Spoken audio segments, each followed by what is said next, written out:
श्री शिवाय नमस्तुभ्यम। हर हर महादेव। गुरुजी पंडित प्रदीप मिश्रा जी के द्वारा वाची जा रही शंकर सुमन सुंदर शिव महापुराण कथा आज पूर्ण हो चुकी है। आज कथा का 5वां दिन था, जो कि ददरौआ धाम भिंड से चल रही थी।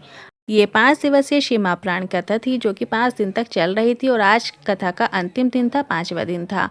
आज की कथा में गुरुजी ने एक उपाय की जानकारी देते हुए बताया है, दुख है, तकलीफ है, कष्ट है, यदि वो जा ही नहीं रहा है तो आपको एक प्रयास करना है। उसकी भी पूरी जानकारी आपको इसी वीडियो से प्राप्त होने वाली है। आज की कथा में गुरुजी ने 13 उपाय पत्र उपयोगी जानकारियाँ दी हैं। सभी की जानकारी आपको इसी वीडियो से प्राप्त होने वाली है। किसी कारणवश यदि आपने आज की कथा नहीं सुनी है तो पूरी कथा का रास्ता तो आपको एक छोटे से वीडियो से प्राप्त हो जाएगा। तो बढ़ते हैं आज की कथा की पहली जानकारी की ओर। सीहोर वाला महाराज आपकी दुख घड़ी में कभी नहीं पहुंचेगा। सीहोर वाला महाराज आपकी दुख की घड़ी में कभी खड़ा नहीं होगा, ये अंदाजे लगाकर मत रखना। इसके बाद गुरुजी ने कहा कि गुरु ने आपके कानों में जो मंत्र दिया है, जो गुरु मंत्र आपको प्राप्त हुआ है, वह गुरु मंत्र आपको जरूर बचा लेगा। शिव मंदिर में चढ़ाया गया 1 लोटा जल, शंकर भगवान के मंदिर में की गई पूजन और आपके मुख से निकला गया श्री शिवाय नमस्तुभ्यम, यह आपको अंत समय तक दुख की घड़ी में काम आने वाला है। बढ़ते हैं आज की कथा की दूसरी जानकारी की ओर।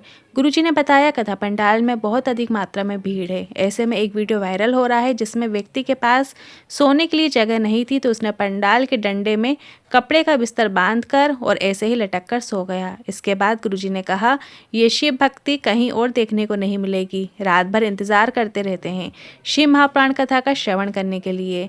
बढ़ते हैं आज की कथा की तीसरी जानकारी की ओर। दूध, दही, शहद ले जाकर रोज मंदिर में अभिषेक करने में उतनी मूलता नहीं है जितना आपके घर से 1 लोटा जल लेकर वो जल शिवलिंग में अर्पित करने से है। अगर आप इस प्रकार से रोज जल अभिषेक कर रहे हैं तो ऐसे में भी आपको भोलेनाथ की कृपा प्राप्त होती है। और अगर आप रोज मंदिर नहीं जा पा रहे हैं और अगर आप कोई शिवालय के सामने से निकल रहे हैं और अपना शीश नवाते हैं, झुकाते हुए जा रहे हैं, तो इससे भी अभिषेक करना कहा गया है। बढ़ते हैं आज की कथा की चौथी जानकारी की ओर। अहिरावण जिस शिवलिंग की पूजन करता था, एक मछली पाताल में उसी शिवलिंग का फेरी लगाती रहती थी। शंकर भगवान ने कृपा कर दी और उसे मछली का पेट भरने के लिए, उदर तृप्ति के लिए और उसके घर में जो संतान हो वो बलवान हो और उसे राजपद मिले, तो हनुमान जी के पसीना उस मछली को दे दिया और उस मछली का गर्भ ठहर गया था और मकर ध्वज उत्पन्न हुआ था। मकर ध्वज का बेटा मोर ध्वज था। बढ़ते हैं आज की कथा की 5वीं जानकारी की ओर।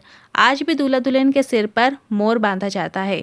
इसका मतलब यह होता है कि शादी के बाद आपके जीवन में एक अलग मोड़ आने वाला है, जिसमें आपको संभल कर चलना चाहिए, जिससे तुम्हारी जिंदगी सार्थक है। मोर का विसर्जन भी पवित्र नदी में किया जाता है, ऐसे ही नहीं फेंक दिया जाता। बढ़ते हैं आज की कथा की 6वीं जानकारी की ओर। आज के लोग कायदे के व्यक्ति को अपने पास नहीं रखते, बल्कि आजकल के लोग फ़ायदे के व्यक्ति को अपने पास रखते हैं, फ़ायदे के लोगों को अपने पास रखते हैं और ऐसे फ़ायदा देने वाले व्यक्ति ऐसी चोट देकर जाता है जिसके बाद आप उसका मुंह देखना पसंद नहीं करते।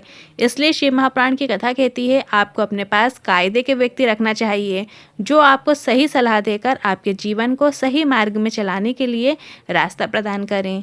बढ़ते हैं आज की कथा की 7वीं जानकारी की ओर। कुसुम कुशवाहा जी पत्र लेकर आई, मेरी छोटी बहन के यहाँ बहुत सालों के बाद बच्चा हुआ है।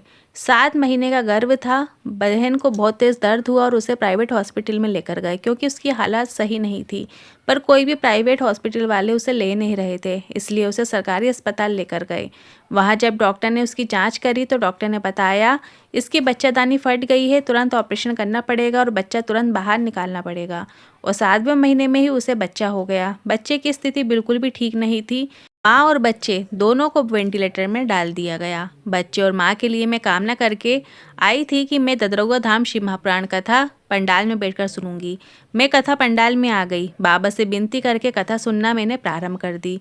इसके बाद हमें फ़ोन से जानकारी मिली कि जो वेंटिलेटर में बच्चा था वो मर गया। मेरे साथ में मेरी पड़ोसन भी आई थी। वो मुझसे बोली, क्यों रोने लगी? तो मैंने कहा, मैं मेरी बहन और मेरे बहन के बच्चे के लिए कथा सुनने के लिए आई थी। कई वर्षों के बाद उसे बच्चा हुआ, अब वो बच्चा मर गया। उसने कहा कि हम कथा सुनकर जा रहे हैं। सीहोर वाला महाराज कहता है कि कभी कोई खाली नहीं जा सकता, तो तुम कैसे खाली जा सकती हो? वही कथा पंडाल की मिट्टी उठाकर पास के कुएं में उसी का पूजन अर्चन करके बाबा से विनती की और आधे घंटे बाद फ़ोन आया, बच्चे की सांस चलने लगी है, जच्चा और बच्चा दोनों सुरक्षित हैं, उसी का आभार व्यक्त करना चाहती हूँ।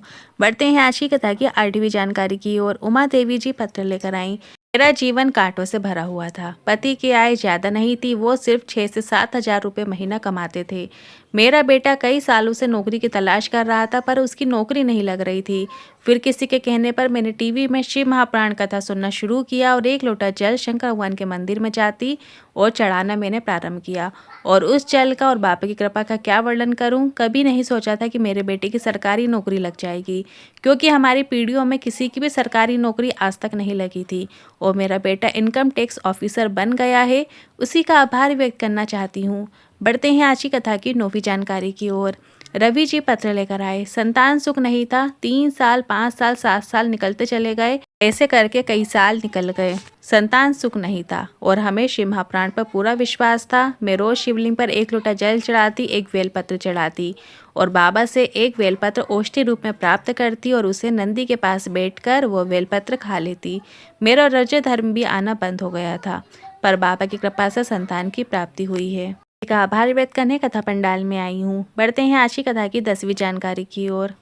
गुरुजी आगामी 3 कथाओं की जानकारी देते हुए बताते हैं। अगली कथा जो गुरुजी की होने वाली है वो जलगांव महाराष्ट्र में शुरू हो जाएगी। 5 दिसंबर से 11 दिसंबर दोपहर में 2 बजे से 5 बजे तक उसका समय रहेगा।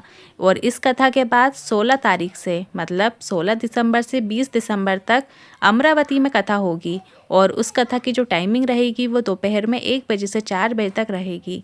और इस कथा के अंत के बाद ही गुरुजी की जो अगली कथा है वो 25 दिसंबर से 31 दिसंबर तक पंढरपुर की धरा में होने वाली है, महाराष्ट्र में।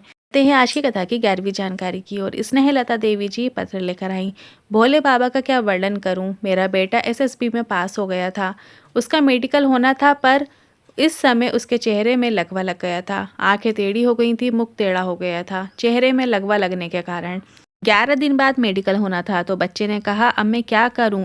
उसका इलाज शुरू हो गया था। उसी रात मेरी बेटी फ़ोन करके बोलती है कि भैया के लिए शिवलिंग पर जल चढ़ाना शुरू करो, शिवलिंग पर चढ़ी हुई बेलपत्र को खिलाना शुरू करो और उसके चेहरे में बेलपत्र लगाना शुरू करो। शिव जी पर चढ़ी हुई बेलपत्र हमने उसको खिलाई और हमने जैसा जैसा बताया गया वैसा हमने किया। और गुरुजी दुनिया का पहला ऐसा केस होगा जिसमें लकवा 11 दिन में ठीक हो गया। 11 दिन बाद मेरे बेटे का मेडिकल हुआ। भाई मेडिकल में पास हो गया और उसका चेहरा भी सही हो गया था। और अब मेरा बेटा पशुपतिनाथ व्रत कर रहा है। उसी का आभार व्यक्त करने कथा पंडाल में आई हूँ। बढ़ते हैं आज की कथा की 12वीं जानकारी की ओर। गुरुजी ने कहा अगर आपके जीवन में बहुत अधिक दुख है, तकलीफ है, कष्ट है, बीमारियां हैं और टेंशन चल रही है, टेंशन से आप निकल ही नहीं रहे हो, कुछ भी सही नहीं चल रहा है, तो आपको एक छोटा सा प्रयास करना है। जब आप एक लोटा जल लेकर शिव मंदिर पहुंच जाओ तो एक लोटा जल लेकर आपको सबसे पहले नंदी के पास जाकर बैठ जाना है। मतलब नंदी के जो राइट साइड है वहाँ पर आपको कुछ देर वहाँ पे बैठ जाइए। जो दुख है, तकलीफ है, कष्ट है, दर्द है, बीमारियाँ हैं, टेंशन है, उसके बारे में वर्णन कीजिए, चिंतन कीजिए। श्री शिवाय नमस्तुभ्यम बोलते हुए फिर उठ जाएं।